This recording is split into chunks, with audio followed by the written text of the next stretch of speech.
Umaalma ka na rin ba dahil sa taas ng gasolina? At ang masaklap pa doon, pati yung motor mo, matakaw sa gasolina.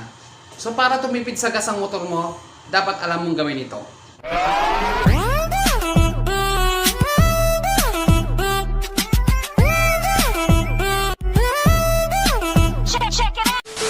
Good day sa inyo mga kabiker at sa mga bago pa lang nakakapanood. Purihin ang Panginoon dahil ito na naman tayo sa biyaya ng Panginoon, makakapagbahagi tayo ng tutorial, no? So, ang tutorial natin ngayon mga kabiker, kung paano tumipid sa gas yung motor natin. Kasi sa kaganapan ngayon, umaalma tayo. Ilan yan sa gera ng pagitan ng Ukraine at Russia. Ngayon, napakataas na ng presyo ng gasolina. Maski ako, dahil yung $100, no, maghapon na lang magagamit yun. Itong ibabahagi ko sa inyo, marami na tayong video nito. Related dito sa kung paano patipirin yung mga gas, kung paano magtono. Kailangan din natin malaman to. Kasi hindi natin mapapatipid yung motor natin sa gas kung hindi natin alam ito. Kahit nasabihin pa natin na matakaw sa gas yung motor natin. So hindi naman natin alam tong bagay na to, hindi rin natin siya mapapatipid sa gas. Kaya yun yung share ko sa inyo ngayon. At hindi ko na patatagalin, share ko na sa inyo. Isa lang ang alam ko kung paano tumipid sa gas ang motor natin, no? So meron na akong ginawang isang video na patungkol ito sa pagpapatipid ng gas. At doon sa video na yon may mga comment kasi na nabasa ko kaya ginawan ko ng vlog yon, yung pagsakal ng ere. No? Yun yung way nila para tumipid sa gas, which is wrong kasi pagsakal magiging lean, no? So ang tama para tumipid yung gas natin mga kabiker, katulad dun sa thumbnail natin, makikita nyo dun, kailangan alam nyo mag-plug reading. Yan, kabiker, ano ba yung plug reading? Madalas kong sabihin to sa mga videos ko na related sa mga pagtotono, dahil itong i-share ko sa inyo ngayon, no, ang kabuuan nito ay pagtotono pa rin. Yun nga lang, paano natin mapapatipid sa gas yung motor natin kung hindi natin alam mag-plug reading? Saan tayo magsisimula? Pwede ba nating sabihin na matakaw yung gas ko? Paano mong alam na matakaw yung gas mo? Kabiker, yung kinakarga kong 30, dati umaabot pa ng maghapon. Ngayon, hanggang tanghali na lang. Ang masasabi ko dyan mga kabiker, natural lang yon. Kasi tumaas yung gasolina na dati hindi naman ganun kataas, halos 65 pesos na, no? Tataas pa yan hanggang 70. At sabi ng iba, baka akyat pa ng 100 yan. Dahil yan sa walang tigil na pananakop ng Russia sa Ukraine. Kaya apektado worldwide yung petrolyo. Affected tayo dyan, no? Maging yung Pilipinas. Kaya ngayon, mataas na yung gasolina, nagtataka tayo yung 30 pesos na halos na ilalayo pa natin, hindi na. Tapos sasabihin natin tumakaw yung motor natin. Hindi po, kasi nga tumaas na yung gas. Pero yung i-share ko sa inyo ngayon mga kabiker, no? Mas makakatulong ito dahil tumaas na yung gas. Tapos hindi pa pala natin alam, matakaw sa gasolina yung motor natin. Naming malalaman. Katulad nga ng sinabi ko mga kabiker, kailangan natin alam na mag-plug reading. Ang plug reading, ganito yon, no? So, kung mapapansin nyo, dito sa part ng spark plug natin gagawin yon. Kasi nga, plug reading, no? So, ang process, kailangan buksan yung spark plug. Pero mamaya natin gagawin ito. Ipapaliwanag ko muna sa inyo kung bakit nagiging matakaw yung motor natin, no? So mapapansin nyo, meron nakalagay dito na isang karburador. So nag-provide ako ng isang karburador para may paliwanag ko yung pagkakaiba nila. Kasi tayong two types of carburetor. Meron yung fuel screw type and then air screw type. Ito. Pag air screw type, nasa side yung tonohan. Kung mapapansin nyo, merong kulay tanso dyan. Sa side dyan, pag air screw type. Ito naman, fuel screw type, nasa ilalim yung tonohan. Ayan. So yan, mapapansin nyo, magkaiba sila. Kabiker, kailangan pa ba namin malaman yung type ng karburador? Yes, importante yung mga kabiker. Kasi hindi sila common sa terms yan, no? Pag ang air screw type, pag nasa side yung tonohan, pag hinigpitan mo yan, lalakas yung gasolina, no? Magiging rich. Pag niluwagan mo naman ngayon yan, magiging lean. Kumpara dito sa fuel screw type, pag hinigpitan mo naman to, magiging lean. Pag niluwagan mo naman to, magiging rich, no? Kabiker, paano kami mag-start? From close ba? At doon na kami mag-iikot? Hindi. Mag-iikot kayo sa 1.5 turns. Doon kayo magsisimulang mag-ikot.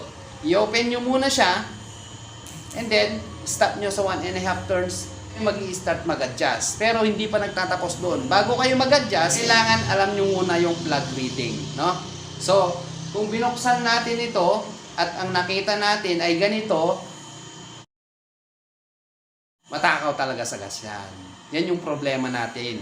Yan, mataas na nga yung presyo ng gasolina, matakaw pa ng gas yung motor mo. Kawawang kawawa ka.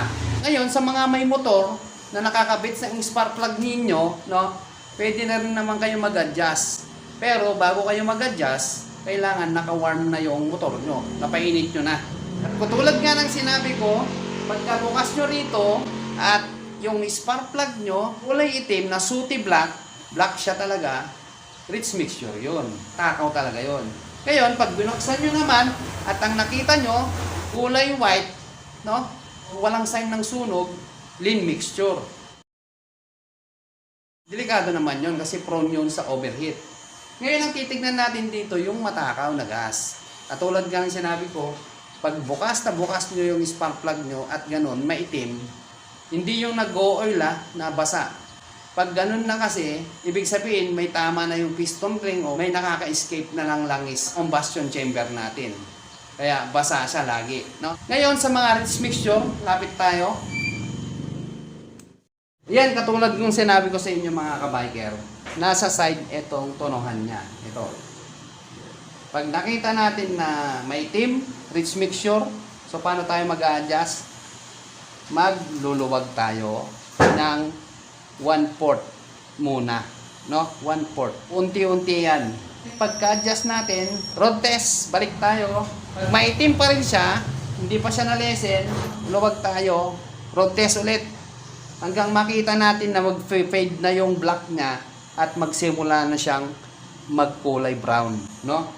Kasi ang kinukuha natin dito, yung optimal, no? Kabiker, paano naman pag lean mixture pagkabukas ko? Ganito yung karburador ko. Siyempre, kung lean mixture, maghigpit ka. Kasi, ang pahigpit ng ganitong air screw type ay pampadagdag ng gasolina. Magle-lessen naman yung hangin. Kasi yung lean mixture mga kabiker, sobra sa hangin, kulang sa gas. Ang rich mixture naman, sobra sa gas, kulang sa hangin.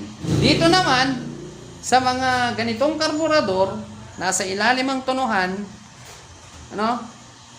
start ulit tayo sa 1.5. Pagtingin natin sa spark plug natin maitim, rich mixture yun, maghigpit tayo paunti-unti hanggang sa makuha natin yung golden brown.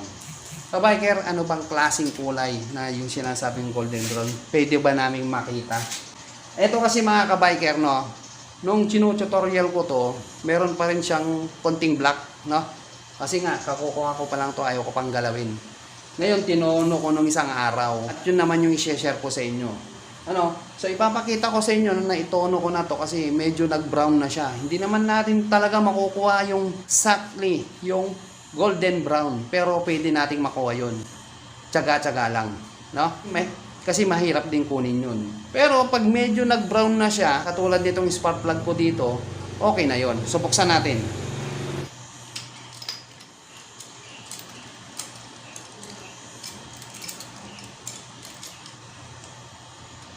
So, eto, tignan nyo kung paano siya nag-brown.